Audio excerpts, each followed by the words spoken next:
আরে ভাই, নিজেকে মুমিনের চেয়ে দামি বানাইতে চান? হ্যাঁ, নিজেকে কাবার চেয়ে দামি বানাইতে চান?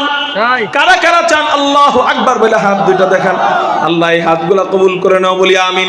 হাত নামান। কাবার চেয়ে যদি দামি বানাইতে চাই তাহলে আমি কি করব?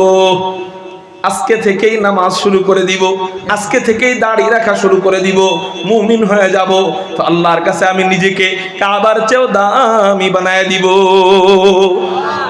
তাহলে মুমিনদের ব্যাপারে 1450 বছর আগে এই রহমতের বার্তা দিয়ে গেলেন যিনি, তার নাম কি? মুহাম্মাদুর রাসূলুল্লাহ সাল্লাল্লাহু আলাইহি ওয়াসাল্লাম। তার মানে বোঝা গেল আমার নবীজি মুমিনদের জন্য রহমত। একটু চিৎকার দিয়ে বলেন আলহামদুলিল্লাহ। দেখেন তো আপনি কোন শ্রেণীর মধ্যে পড়েন? মানুষদের মধ্যে 5 নাম্বার শ্রেণী উলামায়ে কেরাম। জোরে বলেন কারা? আলেমদের জন্য আমার নবী কিভাবে রহমত।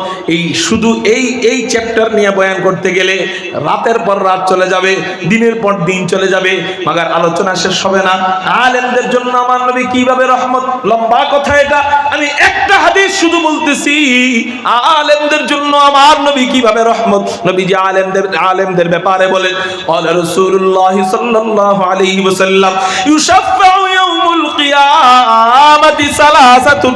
নবীজি বলেন হাসরের ময়দানে আমাকে সুপারিশের অনুমতি দেওয়ার পর আল্লাহ আরো 3টা গ্রুপকে সুপারিশের অনুমতি দিবেন। সুবহানাল্লাহ। কয় গ্রুপকে বলেন?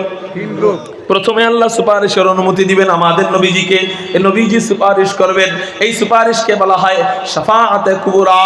আল্লাহ নবীজিকে মাকামে মাহমুদ দান করবেন।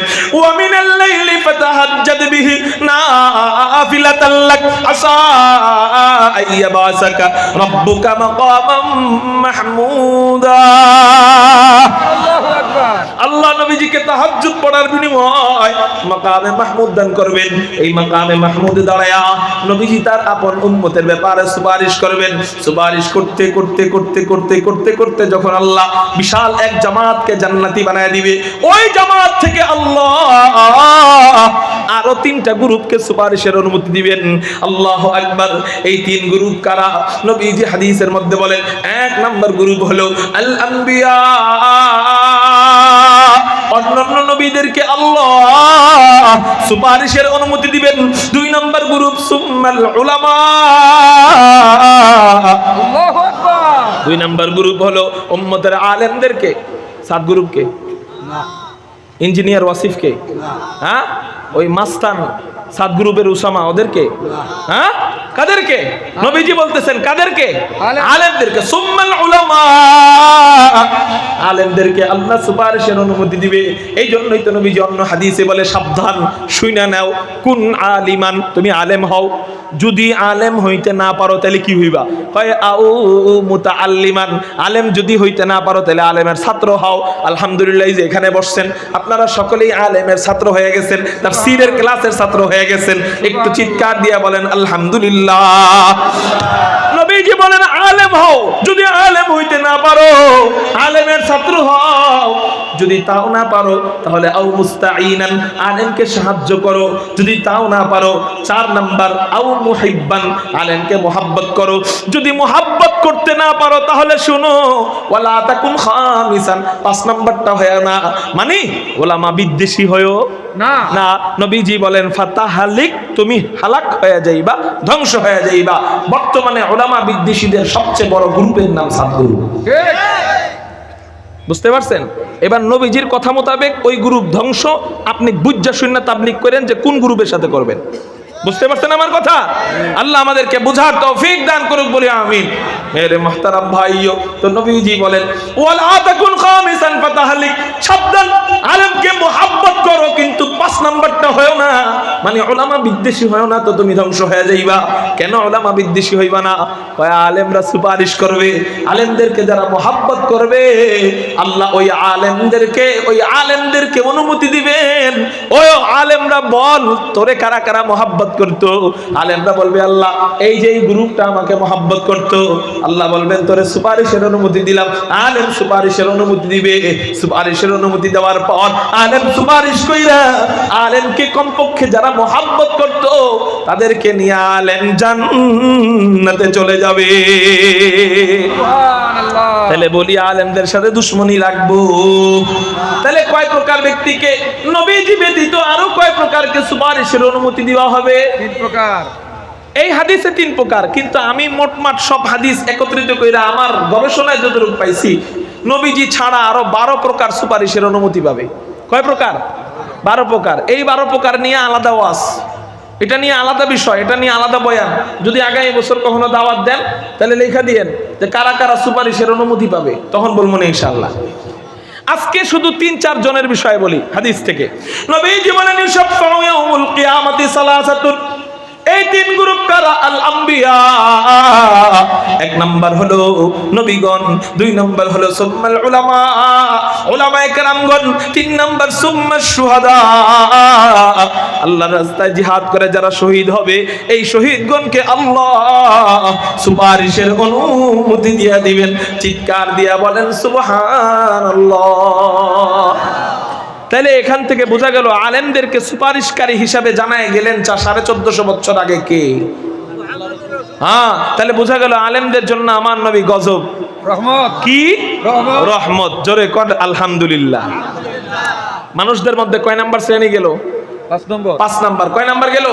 আমার নবী 5 নাম্বার শ্রেণী আলেমদের জন্য রহমত। জোরে কোক্কা আলহামদুলিল্লাহ।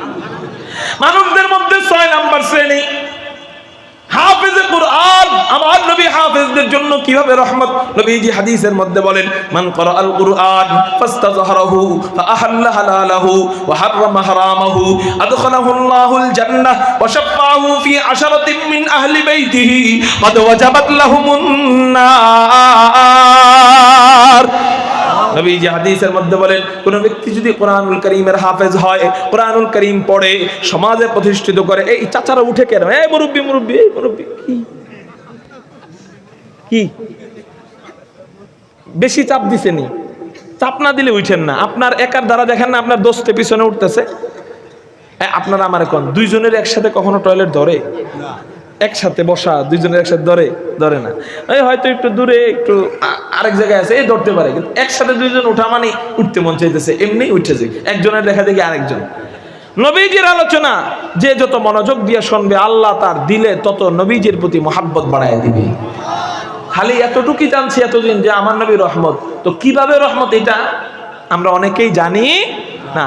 আজকের আলোচনার মাধ্যমে আমরা বুঝতেছি কিনা যে আমার নবী প্রত্যেকটা শ্রেণীর জন্য কিভাবে রহমত, বুঝতেছি কিনা? আলহামদুলিল্লাহ। তাহলে বুঝে থাকলে একটু সময় একটু নবীর মহাব্বতে বসবেন, অনর্থক উঠবেন না। কারা কারা আল্লাহু আকবার বলে 2 হাত আল্লাহর দেখেন থাকবেন ইনশাআল্লাহ। আল্লাহ তুমি কবুল করো, বলি আমিন। হ্যাঁ, একান্ত ইস্তেনজার প্রয়োজন হলে আপনি যেতে পারেন, ওখানে আপনাদের সাথে বাধ্যবাধকতা নাই। মুহতারাম হাজিরিন, মানুষদের মধ্যে 6 নাম্বার শ্রেণী হাফেজে কোরআন। হাফেজদের জন্য আমার নবী কিভাবে রহমত? নবীজি বলেন কোন বান্দা যখন হাফেজ হবে হালাল হারাম মাইনা চলবে। নবীজি বলেন আদখালাহুল্লাহুল জান্নাহ, আল্লাহ ওই হাফেজে কোরআনকে জান্নাতে প্রবেশ করাবেন। শুধু জান্নাতে প্রবেশ করাবেন তাই না, ওয়া শাফাআহু ফি আশারাতিন মিন আহলি বাইতিহি ক্বাদ ওয়াজাবাত লাহুমুন নার। নবীজি বলেন ও হাফেজ, ওই হাফেজকে আল্লাহ ডাক দিয়ে বলবে ও হাফেজ যা, আমি আল্লাহ তোরে অনুমতি দিলাম, তোর পরিবারের অনেকেই জাহান্নামে চলে গেছে এবং জাহান্নামীদের থেকে 10 জনকে সুপারিশ কইরা তুই জান্নাতে নিয়ে যা। আরো আস্তে কোন সুবহানাল্লাহ। এই জন্য ভাই একটা কথা কি, সব ওয়াজ মুখস্থ থাকবে না, সব বয়ান মুখস্থ থাকবে না, কিন্তু এই কথাটা মুখস্থ রাখেন, কাজে লেগে যাবে ইনশাআল্লাহ। সেটা হলো আপনার কোনো আমল আল্লাহ কবুল করতেও পারে, নাও করতে পারে। এমনও হইতে পারে আপনার কোনো আমল আল্লাহ কবুল করেন নাই, তখন আপনার জন্য ফয়সালা কি হবে? জান্নাত না জাহান্নাম? কোন আমল আপনার কবুল করে নাই, হুজুর কেন আমল কি আমরা করি না? আমরা কি নামাজ পড়ি না? কবুল করবো না কেন? কবুল না হওয়ার অনেক কারণ আছে। ইসলামের প্রত্যেকটা আমল কবুল হওয়ার জন্য অন্য আমল শর্ত। যেমন যাকাত কবুল হওয়ার জন্য যাকাতের মাল হালাল থাকা শর্ত। যাকাত কবুল হওয়ার জন্য যাকে দিবেন উনি ফকির হওয়া শর্ত। 8 প্রকার শ্রেণীকে যাকাত দেওয়া যায়, এই 8 প্রকার হওয়া শর্ত। আপনি যদি আপনার আপন বাপরে দেন তাহলে হইব না। কথা বুঝতে পারছেন? যাকাতের টাকা এই 8 প্রকার শ্রেণীকে দেওয়া যাবে, অন্য আর কাউকে দেওয়া যাবে না। তাহলে যাকাত কবুল হওয়ার জন্য শর্ত আছে। কুরবানি কবুল হওয়ার জন্য শর্ত, নিয়ত সহি হতে হবে। যদি গোশত খাওয়ার নিয়ত থাকে আর লোক দেখানোর নিয়ত থাকে তাহলে সহি হবে না, কুরবানি আদায় হবে না। গেল। নামাজ কবুল হওয়ার জন্য শর্ত হলো শরীর পাক, কাপড় পাক, নামাজের জায়গা পাক, এগুলা ঠিক হইতে হবে। কোরআন তেলাওয়াত সহি হইতে হবে। হালাল মালের পোশাক পরতে হবে, হালাল খানা খাইতে হবে, তাহলে আপনার নামাজ কবুল হবে। বোঝা গেল প্রত্যেকটা আমলই আরেক আমলের উপরে কি মুখাপেক্ষী। এখন কোনো আমলের কারণে আপনার বাকি আমল কবুল হয় নাই। যেমন কথার কথা, আপনার তেলাওয়াত সহি না, আছে না এখানে সবার তেলাওয়াত সহি? আপনার তেলাওয়াত সহি না হইলে নামাজ কবুল হবে না। নামাজ যদি কারো কবুল না হয়, নবীজির হাদিস থেকে জানা যায় নামাজ কবুল না হইলে তার কোনো দোয়াও কবুল হয় না, কোনো আমল কবুল হয় না। তার মানে আপনার নামাজ গেল তো আপনার হজও কবুল হবে না, আপনার জাকাতও কবুল হবে না, আপনার রোজাও কবুল হবে না, আপনার জিকিরও কবুল হবে না। তাইলে আপনার সব আমল মুখাপেক্ষী নামাজের উপরে, আবার নামাজ মুখাপেক্ষী তেলাওয়াতের উপরে। আপনার তেলাওয়াত যে সহি না আপনি জানেনই না।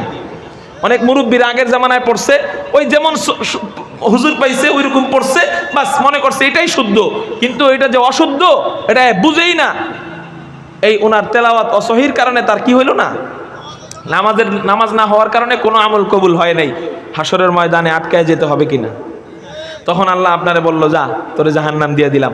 এই মুহূর্তে আপনি বুদ্ধি কইরা আপনার একটা সন্তানরে হাফেজ বানাইছিলেন, বুদ্ধি করে একটা ছেলেকে আলেম বানাইছিলেন, আপনি বুদ্ধি করে এটা বানায় রেখে গেছেন।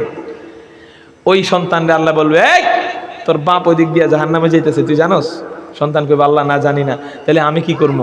আল্লাহ কইব, তোরে তো আমি আগেই জান্নাতি বানাই দিয়েছি হাফেজ হওয়ার জন্য, যা আমি আরো 10 জনকে সুপারিশের অনুমতি দিলাম, তাড়াতাড়ি যা, তোর বাপরে জাহান্নামে এই যে ফেরেশতারা ফালায় দিব, তোর বাপরে জাহান্নাম থেকে নিয়ে জান্নাতে নিয়ে যা। সুবহানাল্লাহ।